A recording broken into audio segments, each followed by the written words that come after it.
नमस्ते दोस्तों। क्या सुबह उठते ही आपके पैरों में इतना तेज दर्द होता है कि जमीन पर चलना मानो कांटों पर चलने जैसा लगता हो?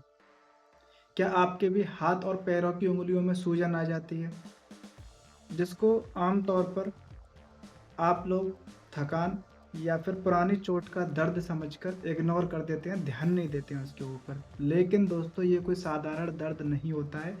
ये आपके खून में कांच के टुकड़े जमा होने का एक संकेत होता है, जिसको मेडिकल भाषा में यूरिक एसिड क्रिस्टल्स कहा जाता है। आज फार्मासाइट 2.0 पर मैं आपको बताऊंगा कि ये क्रिस्टल्स किस तरह से आपकी हड्डियों को अंदर से खोखला कर रहे हैं और इसका इलाज किस तरह से किया जाता है। कौन सा वो एक सस्ता अचूक उपाय होता है इसको ठीक करने का, इसमें कौन कौन सी जांचें कराई जाती हैं, उनकी नॉर्मल वैल्यूज क्या होती है, इसकी जांच को खाली पेट कराना चाहिए या खाना खाने के बाद कराना चाहिए, और किस तरह की गोलियां इसमें प्रयोग कराई जाती हैं, इन सभी का आज मैं अपनी इस वीडियो में आपको विस्तार से बताऊंगा। वीडियो आपको एंड तक ज़रूर देखनी है। दोस्तों, सबसे पहले हम समझेंगे कि यूरिक एसिड होता क्या है। हमारा शरीर प्यूरिन नाम का तत्व तोड़ता है, जिससे यूरिक एसिड बनता है। हमारी जो किडनी होती है, अगर वो ठीक ठाक रहती है तो इसको पेशाब के रास्ते बाहर निकाल देती है। लेकिन वहीं जब किडनी पर ज़्यादा लोड पड़ता है या फिर ज़्यादा मात्रा में यूरिक एसिड शरीर में बनता है प्रोटीन की चीज़ें ज़्यादा इस्तेमाल करने की वजह से, या फिर जब किडनी थक जाती है, तो वो इस क्रिस्टल्स को पेशाब के रास्ते बाहर नहीं निकाल पाती, जिससे ये खून में इकट्ठा हो जाते हैं और जोड़ों में जाकर कांटों के रूप में चिपक जाते हैं, सुई के रूप में चिपक जाते हैं, जिससे उठने या बैठने पर आपकी छींक निकल जाती है। इस तरह का दर्द देखने को इसमें आता है। इस दर्द को बढ़ाने के लिए 3 तरह की चीज़ें ज़िम्मेदार होती हैं, जो इस दर्द को और ज़्यादा बढ़ा देती हैं, ज़हर का काम करती हैं, जिस गलतियों को हम और आप रोज़ाना करते हैं। जिसमें सबसे पहले नंबर पर खाने में दाल का प्रयोग करना। हर हिंदुस्तानी खाने में रात को सोते समय उड़द की और अरहर की दाल खाना एक आम बात है। दोस्तों, रात को सोते समय दाल खाना यानी कि हैवी प्रोटीन ओवरलोड करने के समान होता है, जिसकी वजह से यूरिक एसिड का जो लेवल होता है वो रॉकेट बन जाता है और ज़्यादा पीक लेवल पर चला जाता है। इसलिए रात को सोते समय आपको दाल खाने से बचना चाहिए। दूसरे नंबर पर कम पानी पीना। कम पानी पीने की वजह से किडनी क्रिस्टल्स को फ्लश नहीं कर पाती हैं, पानी के रास्ते बाहर नहीं निकाल पाती हैं, जिसकी वजह से ये क्रिस्टल्स धीरे धीरे पत्थर बन जाते हैं और गुर्दे में जाकर पथरी का रूप ले लेते हैं, जिसको किडनी स्टोन्स भी बोला जाता है। अब बात आती है दोस्तों तीसरे नंबर पर मीठा या फिर कोल्ड ड्रिंक का इस्तेमाल करने से। यूरिक एसिड का लेवल सिर्फ नमकीन खाने से ही नहीं बढ़ता है, बल्कि चीनी या फिर चीनी से बनी कोई भी चीज़ आप खाते हो तो उससे भी इसका लेवल बढ़ जाता है। और कोल्ड ड्रिंक जैसे पेय पदार्थ इसके दर्द को और ज़्यादा हाई कर देते हैं और ज़्यादा बढ़ा देते हैं। अब बात आती है इसके इलाज की। इसके इलाज के लिए मैं आपको एक ऐसा अचूक और सस्ता इलाज बताने जा रहा हूँ, जो कि आपके घर में हमेशा अवेलेबल रहता है और इसके साथ में आपको किसी भी महंगी दवाई को खाने की ज़रूरत नहीं पड़ती है।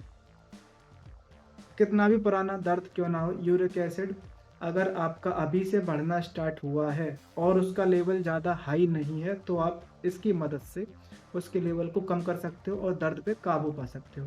जिसमें आपको रात को सोते समय 1 चम्मच अजवाइन को पानी में भिगो कर रखना है और सुबह उठते ही उसको पानी में उबाल कर उसका पानी पी लेना है।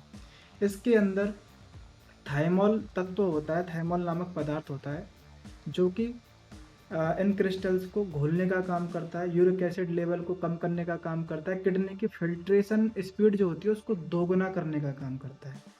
दूसरे नंबर पर खाने में विटामिन सी वाले आहार का इस्तेमाल करना चाहिए, जैसे कि आप या तो विटामिन सी की टैबलेट खा सकते हो या फिर आंवला या एक नींबू का रोजाना इस्तेमाल कर सकते हो। विटामिन सी यूरिक एसिड को घोलने का और इन क्रिस्टल्स को घोलने में मदद करती है। दोस्तों, एक चीज़ का हमेशा ध्यान रखना, दर्द महसूस होने पर दवाइयाँ खाना स्टार्ट नहीं करना है आपको, कोई भी दवाई का इस्तेमाल नहीं करना। उससे पहले आपको एक ज़रूरी इसकी खून की जाँच करा लेना बहुत ही ज़्यादा ज़रूरी होता है। इसका एक सिंपल सा ब्लड टेस्ट होता है, जिसको सीरम यूरिक एसिड टेस्ट कहा जाता है। इसको आप अगर खाली पेट कराते हो तो ज़्यादा ही अच्छा रहता है। इसके लिए आपको 3 बातें ध्यान रखनी होती हैं। सबसे पहले नंबर पर इसको खाली पेट कराएँ। दूसरे नंबर पर इसको कराने से 2 दिन पहले ही आप शराब और किसी भी प्रोटीन वाली चीज़ों का जैसे कि अंडे, मांस, मछली, मुर्गा, पनीर इत्यादि का त्याग कर दें। इससे फ़ाल्स नेगेटिव रिपोर्ट या फ़ाल्स पॉजिटिव रिपोर्ट आ सकती है। इसलिए 2 दिन पहले ही इसका इस्तेमाल आप बंद कर दें, उसके बाद में इस जाँच को कराएँ। इसकी जो नॉर्मल वैल्यूज़ होती हैं, वो पुरुषों में 3.4 से 7.0 mg पर डेसीलीटर होती है और महिलाओं में 2.4 से 6.0 mg पर डेसीलीटर होती है। अगर पुरुषों में इसका लेवल 7 mg पर डेसीलीटर से बढ़ा हुआ आता है और महिलाओं में 6 mg पर डेसीलीटर से बढ़ा हुआ आता है, तो इसका फर्स्ट संकेत होता है, फर्स्ट वार्निंग होती है कि आपके खून में क्रिस्टल्स का जमना चालू हो चुका है। अगर इसकी दवाइयों की बात की जाए, अगर इसका लेवल ज़्यादा बढ़ा हुआ आता है, बहुत ज़्यादा लेवल बढ़ गया है और दर्द काबू में नहीं आ रहा है, तो उसके लिए आप दवाइयों का सहारा ले सकते हो। जैसे कि 2 तरह की दवाइयाँ डॉक्टर प्रिस्क्राइब करते हैं और इन दवाइयों को बगैर डॉक्टर की कंसल्टेशन के आपको नहीं खाना चाहिए।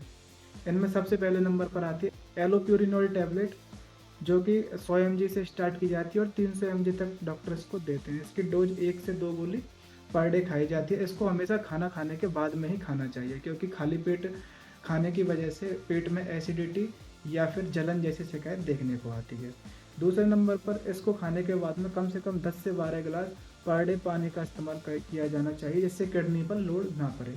दूसरे नंबर की टैबलेट आती है फेविकोजेस्टेट टैबलेट। ये 40 mg से 80 mg तक आती है। ये एक मॉडर्न टैबलेट होती है और तब दी जाती है जब एलोपेरिनोल काम नहीं आती है। इसकी डोज 1 टैबलेट पर डे खाई जाती है। इसको आप खाली पेट या फिर खाना खाने के बाद में कभी भी खा सकते हो। इन बातों का आपको विशेष ध्यान रखना होता है। दोस्तों, कोई भी दवाई तभी ही फ़ायदा करेगी जब आप उसके जो कारण होते हैं उनको आप छोड़ दो। इसके लिए आपको शराब और प्रोटीन वाले उत्पाद जितने भी होते हैं, दाल, मांस, मछली, मुर्गा, अंडा, इन सभी चीज़ों का टेम्परेरी तौर पर त्याग करना चाहिए। तब तक आप दवाई खाते, जब तक इनका इस्तेमाल नहीं करना चाहिए और ठंडी चीज़ों का भी आपको इस्तेमाल करने से बचना चाहिए। दोस्तों, हड्डियों का दर्द कोई बुढ़ापे की निशानी नहीं होती है, ये सिर्फ लापरवाही की निशानी होती है। अगर आप समय से इन सभी चीज़ों का त्याग करते हो और जो मैंने आपको घरेलू नुस्खे बताए, जो दवाइयाँ बताई हैं, उनका आप इस्तेमाल करते हो, तो ये समस्या आपकी जल्दी से जड़ से ख़त्म हो जाती है। अगर आपको ये वीडियो अच्छी लगी हो, समझ में आई हो, तो अपने उस दोस्त के पास में शेयर करना जिसके घर में या जिसको घुटने या फिर घुटनों के दर्द से संबंधित कोई भी शिकायत हो। तब तक के लिए आप नीचे कमेंट करके हमें बताना कि अगली वीडियो आपको किस बीमारी पर चाहिए। मिलते हैं अगली वीडियो में। जय हिंद।